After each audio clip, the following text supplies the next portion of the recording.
Mr. Takura, Mr. Takura,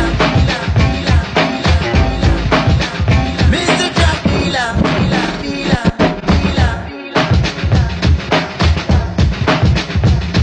In 1975, there was this chick named Janet, a pregnant heroin addict who said she didn't plan it, so never thought to stop or ever kick the habit. Cause Kirby let her do it and she knew he always had it. Down in this cellar with Trevor, another addict who was at it like an asthmatic, trapped in an attic, sucking on an asthma pump. Though you never know by looking at him, that's the cunt who by 1983 was in the National Front. Yeah, he had a shaved head but still got mashed on drugs, so Kirby didn't mind him hanging around that much, especially anytime Janet came round to fuck, get her fixed while her kid Chris waited around. A 9-year-old boy who was healthy and loud, considering when she was pregnant she was smoking a brand, and she was lucky that he wasn't born disabled somehow. Still when you're too loud you get a clap round your head. Kirby and his dad, but he does what he says, stays downstairs in the cellar with Trev, while Kirby's upstairs giving Janet her meds. At least that's what they told Chris, still he ain't that dumb. He knows Kirby's upstairs banging his mum, while he's left in the basement with some racist cunt who's been waiting around forever for this motherfucking day to come. Mr. Takura. What an environment to raise a kid. Ran crack dealers' houses and racist pricks. Trevor looted the place as well as maiming Chris. Left a permanent scar on his face, the same as his. With a razor blade, yeah, it takes the piss. Whether you prejudice or not, man, it's just a kid. But that's what Trevor done, no one ever saw him after that. 6 years passed, now Kirby's picking up the crack, it's the new drug everybody's going crazy for. 1989, the year Chris started selling draw, picking up from Kirby, scar there beneath his eye. Think after everything that's happened he would treat him right, not par him off with just another ounce of weed. Cause a quarter of the bag is a bunch of fucking seeds, hundreds of them and twigs the size of fucking trees. But if he ever moan, he'd get a slap across his cheek.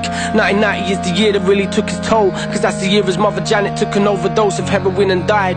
God rest her tortured soul, now he's left to fend for himself and by his own.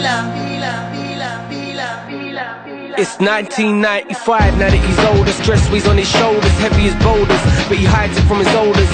He's been living on the far side since he was a youth, but the way he lives now is a far cry from the way he did in the past. Cause he's made his way up from selling ounces to bars of weed out in the streets, but people do their nasty deeds. He sees them making money, so he wants a larger piece. He's a man now, 21 years of age. It's been a couple years since Kirby's palms were raised, lost in anger, ended up across his face. Cause he's a man now and Kirby knows he's past the stage of getting beats, so that don't change the way he treats Chris when he comes round to his to get his weed. Kirby don't like his attitude, he's cocky now, believe. So again he passed him off with more twigs and fucking seeds. But Chris ain't having none of it, he ain't no little kid now. He squares up to Kirby, you really don't look that big now, and really can't do shit now but pay Chris what he owes. And we but also pride, cause that's what Chris takes when he goes. Kirby knows he's getting old, and that's what really hurts. He ain't cut out for this work the way he was once upon a time, but he don't know no other way to make a living on the grind. Selling drugs has always been his only way of getting by.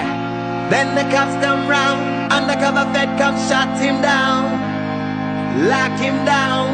15 years away from now, the youth will grow, big and strong and take control of it all. That's the way it goes. Mr. Takura, Mr. Takura, Mr. Takura, Mr. Takura, Mr. Takura, Mr. Takura, Mr. Takura, Mr. Takura, Mr. Takura, Mr. Takura, Mr. Takura, Mr. Takura.